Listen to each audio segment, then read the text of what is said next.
നമസ്കാരം, white stone ടോക്സിലേക്ക് ഏവർക്കും സ്വാഗതം.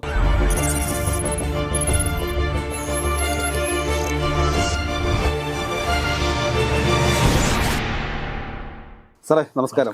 സാറേ, ഈ ചേലക്കരയും വയനാടും ഒക്കെ കഴിഞ്ഞ് പാലക്കാട് വളരെ സംഭവ ബഹുലമായ രീതിയിലാണ് കാര്യങ്ങൾ പൊയ്ക്കൊണ്ടിരിക്കുന്നത്. ഇന്ന് 6 മണിക്ക് പി കെ ശശി, അതായത് KTDC ചെയർമാനായിട്ടുള്ള പി കെ ശശി തലസ്ഥാനം രാജിവെച്ച് കോൺഗ്രസിൽ ചേരും എന്നുള്ളൊരു വാർത്തയൊക്കെ പ്രചരിച്ചിരുന്നു. ബെന്നി ബെഹനാനെ രാവിലെ തുടങ്ങി ദൃശ്യമാധ്യമങ്ങളിലൊന്നും കാണാനില്ല. അതപ്പോൾ അദ്ദേഹവുമായിട്ട് രഹസ്യ കേന്ദ്രത്തിൽ ചർച്ചയിലാണ് എന്നൊക്കെയുള്ള രീതിയിൽ വളരെ വലിയ രീതിയിലുള്ള വാർത്തകളൊക്കെ പുറത്തേക്ക് വന്നത്. പക്ഷേ എല്ലാവരെയും നിരാശപ്പെടുത്തിക്കൊണ്ട് പി കെ ശശി തന്നെ ഈ നിമിഷങ്ങളിൽ പറഞ്ഞുകൊണ്ടിരിക്കുന്നത് എനിക്കൊരു സ്ക്രീൻഷോട്ട് കിട്ടി, ഞാൻ യാതൊരുവിധ ചർച്ചയും നടത്തിയിട്ടില്ല എന്നൊക്കെയാണ്. പക്ഷേ യാഥാർത്ഥ്യം മറ്റൊന്നാണ്. പി കെ ശശി ചർച്ച നടത്തിയിരുന്നു ബെന്നി ബെഹനാനുമായിട്ട്. വളരെ നല്ല രീതിയിൽ തന്നെയായിരുന്നു ചർച്ച. അതിനു മുമ്പ് അദ്ദേഹം BJP നേതാക്കന്മാരുമായിട്ടും അദ്ദേഹം ചില ചർച്ചകൾ നടത്തിയിരുന്നു. പക്ഷേ ആ ചർച്ചകൾ വേണ്ട രീതിയിലേക്ക് ഒരു ഫിനിഷിംഗ് പോയിന്റ്, ഫലപ്രാപ്തിയിലെത്തില്ല. അതിൻ്റെ ഒരു ഫിനിഷിംഗ് കൃത്യമായിട്ട് ബിസിനസ് ക്ലോസ് ചെയ്യാനായിട്ട് ബെന്നി ബെഹനാന് സാധിച്ചിട്ടില്ല. BJP നേതാക്കന്മാർക്ക് സാധിക്കാത്തതുകൊണ്ടാണ്. ഒരുപക്ഷെ ഇന്നലെ സന്ദീപ് വാര്യരുടെ കോൺഗ്രസിലേക്കുള്ള പോക്കിനെ ഒക്കെ ഓവർകം ചെയ്യാൻ പറ്റുന്ന രീതിയിലായിരുന്നു മറ്റേ BJP ഒരുപക്ഷെ പി കെ ശശിയെ കൊണ്ടുവന്നിരുന്നെങ്കിൽ. പക്ഷേ എന്തൊക്കെയോ ചില തടസ്സങ്ങൾ അല്ലെങ്കിൽ കേന്ദ്ര നേതൃത്വത്തിൽ നിന്നുള്ള അനുകൂല നിലപാടുകൾ എത്താൻ വൈകിയതൊക്കെയാണ് പി കെ ശശിയെ പിന്നോട്ടടിച്ചത്. അതിനുശേഷം കോൺഗ്രസുമായിട്ട് നടന്ന ചർച്ച, ആ ചർച്ചയിലും കോൺഗ്രസ് കേന്ദ്രങ്ങളിൽ നിന്ന് തന്നെ ചില എതിർപ്പുകൾ ഉയർന്നു എന്നാണ് അറിയാൻ സാധിക്കുന്നത്. കാരണം എന്താ വെച്ചാൽ പി കെ ശശിയെ പോലെയുള്ള ഒരാൾ ഇപ്പോൾ കോൺഗ്രസിനകത്തേക്ക് കൊണ്ടുവന്നു കഴിഞ്ഞാൽ അതിനകത്ത് ഒരുപാട് പ്രത്യാഘാതങ്ങൾ ഉണ്ടാവാനായിട്ടുള്ള സാധ്യതയുണ്ട്. അദ്ദേഹം എന്തുകൊണ്ടാണ് അദ്ദേഹത്തെ CPM തരം താഴ്ത്തിയത് എന്നൊക്കെയുള്ളത് വളരെ വലിയൊരു ചോദ്യമായിട്ട് ഇപ്പോഴും പൊതുസമൂഹത്തിൽ നിൽക്കുന്ന ഈ സമയത്ത് പി കെ ശശിയെ പാർട്ടിയിലേക്ക് കൊണ്ടുവന്നു കഴിഞ്ഞാൽ, അതുവഴി കോൺഗ്രസിലേക്ക് കൊണ്ടുവന്നു കഴിഞ്ഞാൽ അതുവഴി ഒരുപാട് വോട്ടുകൾ നഷ്ടപ്പെടാനും പൊതുസമൂഹത്തിന് നൽകുന്ന ഒരു സന്ദേശവും നല്ലതല്ല എന്ന മുതിർന്ന നേതാക്കന്മാരുടെ ഒരു തീരുമാനത്തിൻ്റെ അടിസ്ഥാനത്തിലാണ് പി കെ ശശിയെ കോൺഗ്രസിലേക്ക് എടുക്കാത്തത് എന്നാണ് നമുക്കറിയാൻ സാധിക്കുന്നത്. ഏകദേശം നിരാശനായ പി കെ ശശി വൈകിട്ടോടുകൂടി പറഞ്ഞിട്ടുണ്ട്, ഞാൻ ഒരു പാർട്ടിയിലേക്കും പോകില്ല, ഞാൻ CPMന്റെ കരുത്തനായ സഖാവാണ് എന്നൊക്കെയുള്ള കൃത്യമായ കാര്യങ്ങൾ പറഞ്ഞിട്ടുണ്ട്. എന്താണ് വീണ്ടും വീണ്ടും ടെസ്റ്റുകൾ വന്നുകൊണ്ടിരിക്കുന്നത്? ഈ പാലക്കാട് എന്ന് പറയുന്നത് യഥാർത്ഥത്തിൽ ഇപ്പം ഈ രാഷ്ട്രീയക്കാരുടെ ഒരു പരീക്ഷണശാലയായി മാറിയിരിക്കുകയാണ്. നമ്മൾ കാണേണ്ടത്, നമ്മൾ ഈ തിരഞ്ഞെടുപ്പിൻ്റെ ആദ്യഘട്ടത്തിൽ തന്നെ ഈ PK സരിൻ, ഡോക്ടർ സരിൻ രാഷ്ട്രീയം മാറുന്നു, അല്ലെങ്കിൽ അയാളുടെ നിലപാട് മാറുന്നു. അയാൾ പിന്നീട് വളരെ പെട്ടെന്ന് തന്നെ ഇടതുപക്ഷത്തിൻ്റെ സ്ഥാനാർത്ഥിയായി വരുന്നു. ഇപ്പം നമ്മൾ കണ്ടത് എന്താണ്, ഒരാൾ മാറി, അത്രേ ഉള്ളൂ. പിന്നീട് കാണുന്ന എല്ലാം എന്ന് പറഞ്ഞാൽ യഥാർത്ഥത്തിൽ ഈ കേരള രാഷ്ട്രീയത്തിൻ്റെ പരീക്ഷണശാലയായിട്ട് പാലക്കാട് മാറിക്കൊണ്ടേയിരിക്കുന്നതാണ്. അവസാനമായിട്ട് സന്ദീപ് വാര്യരുടെ മാറ്റം വരെ എത്തിവെക്കുന്നത് നമ്മൾ വലിയ മാറ്റങ്ങളുടെ ഒരു വലിയ യഥാർത്ഥത്തിൽ എന്തിനാണ് പി കെ ശശിയെ ഇപ്പോൾ ഈ ചർച്ചയിലേക്ക് കൊണ്ടുവരുന്നത് വെച്ചാൽ, ഏത് പാർട്ടിക്കും പി കെ ശശി ഒരു ബാധ്യതയെ മാറും നമ്മൾ കാണേണ്ടത്. പി കെ ശശിക്ക് എന്തുകൊണ്ടാണ് CPM പിന്തള്ളിയത്? പി കെ ശശിക്ക് എന്തായിരുന്നു കുഴപ്പം എന്ന് പറഞ്ഞാൽ, പി കെ ശശി ഒരു പീഡന കേസിൽ പ്രതിയായിരുന്നു. അതിനുശേഷം അദ്ദേഹം ധനാപഹരണ കേസിൽ പ്രതിയായിരുന്നു. CPM എന്തുകൊണ്ടാണ് അദ്ദേഹത്തെ തരം താഴ്ത്തിയത് എന്ന് പറഞ്ഞാൽ, മണ്ണാർക്കാട് ഉള്ള ഒരു പാർട്ടിയുടെ ഓഫീസിൻ്റെ നിർമ്മാണവുമായി ബന്ധപ്പെട്ട് 10 കോടി രൂപയുടെ ചില തിരിമറികൾ നടത്തി എന്ന് പറഞ്ഞാൽ അദ്ദേഹത്തിനെതിരെ ഉണ്ടായ ആരോപണങ്ങൾക്ക് കൃത്യമായി മറുപടി പറയാൻ പറ്റാത്തതുകൊണ്ടാണ് അദ്ദേഹത്തിനെതിരെ പാർട്ടി നിലപാട് സ്വീകരിച്ചത്.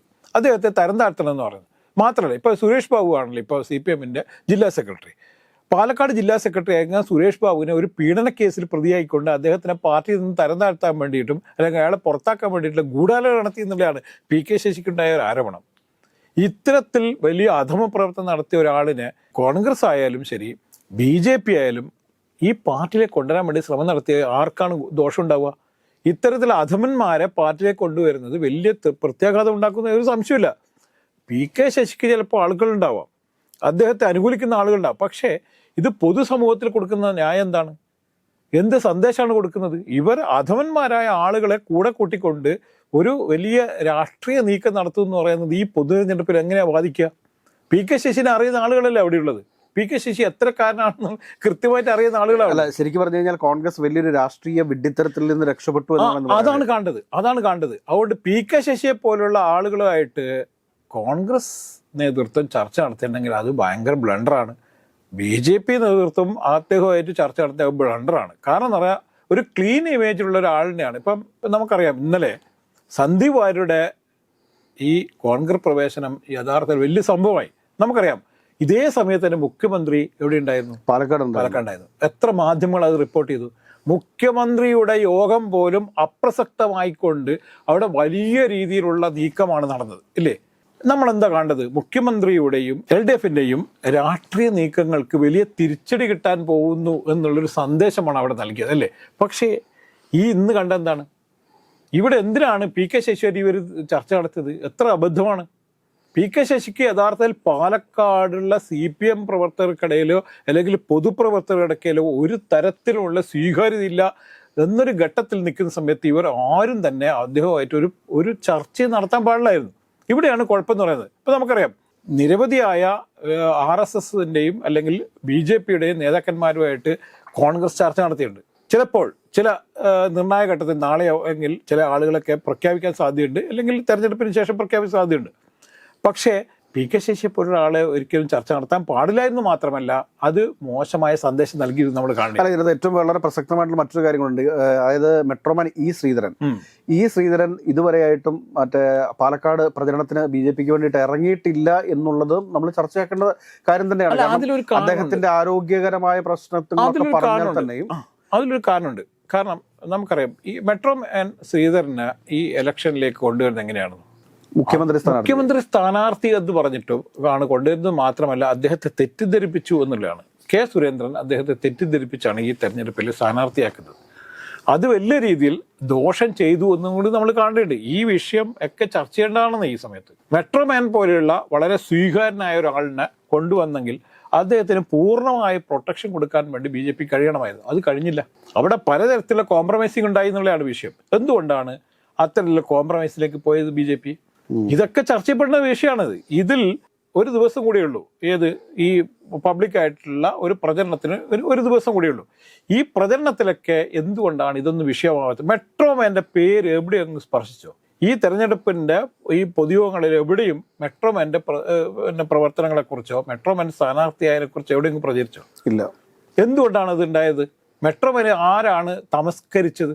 BJP കൊണ്ടുവന്ന ഒരു വലിയ ഒരു മനുഷ്യന് എന്തുകൊണ്ടാണ് ഇവര് തമസ്കരിച്ചത് എന്നുള്ള വലിയ ചർച്ചാ വിഷയമാണെന്നേ. ഇത് ചർച്ച ചെയ്യാതെ നമുക്ക് പോകാൻ പറ്റില്ല. മാത്രമല്ല, എന്തിനാണ് BJP ഇത്രയും വലിയ പ്രൊപ്പഗണ്ടൊക്കെ ഉണ്ടാക്കിയിട്ട് തകർന്നു പോയത്? BJP വലിയ പ്രൊപ്പഗണ്ടൊക്കെ ഉണ്ടാക്കിയിട്ട് പോലും ഈ പ്രചരണത്തിൽ തകർന്നു പോയില്ലേ? CPM വലിയ പ്രൊപ്പഗണ്ട ഉണ്ടാക്കി തകർന്നു പോയില്ലേ? എന്തുകൊണ്ടാണ് ഇവരൊക്കെ തകർന്നു പോയത്? ഇവരൊന്നും ജെന്യൂനായിട്ട് ഉണ്ടായിരുന്നില്ല എന്നുള്ളതാണ്. കോൺഗ്രസിനെ തകർക്കാൻ വേണ്ടി ഇവർ ആദ്യം തന്നെ പലതരത്തിലുള്ള പ്രൊപ്പഗണ്ട ഉണ്ടാക്കി. എല്ലാം തകർന്നു പോയില്ലേ? ഇവിടെയാണ് വിഷയം. കോൺഗ്രസിൽ വലിയ പൊട്ടിത്തെറി എന്ന് പറഞ്ഞുകൊണ്ട് വലിയ രീതിയിലുള്ള പ്രചരണങ്ങൾ ഉണ്ടാക്കി തകർന്നു പോയില്ലേ? എവിടെയാണ് ഇവർക്ക് തകർച്ചയുണ്ടായത്? നമ്മൾ ചർച്ച ചെയ്യേണ്ടത്.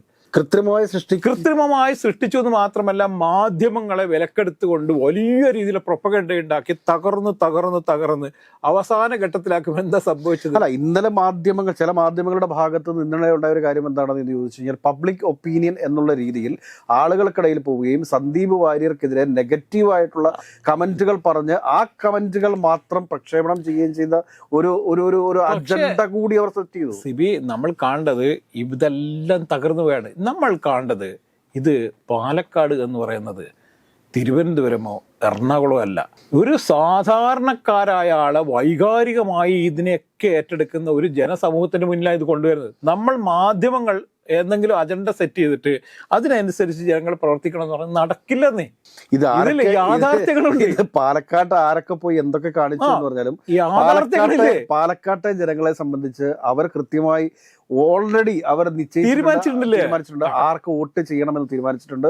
ആ വോട്ട് തന്നെ ആയിരിക്കും. പിന്നെ അതിനെ ചില ഘടകങ്ങളിൽ അങ്ങോട്ടും ഇങ്ങോട്ടും ഒക്കെ സ്വാധീനിക്കുന്നു. 2% ഞാൻ ചോദിക്കുന്ന ഒറ്റ ചോദ്യം, ഈ മാധ്യമങ്ങളെല്ലാം അജണ്ടകൾ സെറ്റ് ചെയ്തു, ഒരുപാട് വിഷയങ്ങളുണ്ട് കോൺഗ്രസ് എന്ന് പറഞ്ഞു. യഥാർത്ഥത്തിൽ കോൺഗ്രസിലാണോ വിഷയം ഉണ്ടായത്? അല്ല, CPM-ലല്ലേ വിഷയം ഉണ്ടായത്? CPM-ന്റെ ഒരു ലോക്കൽ കമ്മിറ്റി തന്നെ വിമത വിഭാഗത്തിന്റെ യോഗം കൂടുന്ന അവസരം CPM-ൽ വിഷയങ്ങളുണ്ടായി, BJP-യിൽ വലിയ വിഷയങ്ങളുണ്ടായി. ആര് ചർച്ച ചെയ്തു? ഈ 2 ദിവസങ്ങളിൽ മാത്രമാണ് ചർച്ച ചെയ്തത്. എന്തുകൊണ്ട്? സന്ദീപ് വാര്യർ യഥാർത്ഥത്തിൽ കോൺഗ്രസിലേക്ക് ചേക്കേറിയില്ലായിരുന്നെങ്കിൽ ഇപ്പോഴും BJP-യാണ് അവിടുത്തെ ഏറ്റവും വലിയ ശക്തി എന്ന് മാധ്യമങ്ങൾ വിലയിരുത്തുമായിരുന്നു.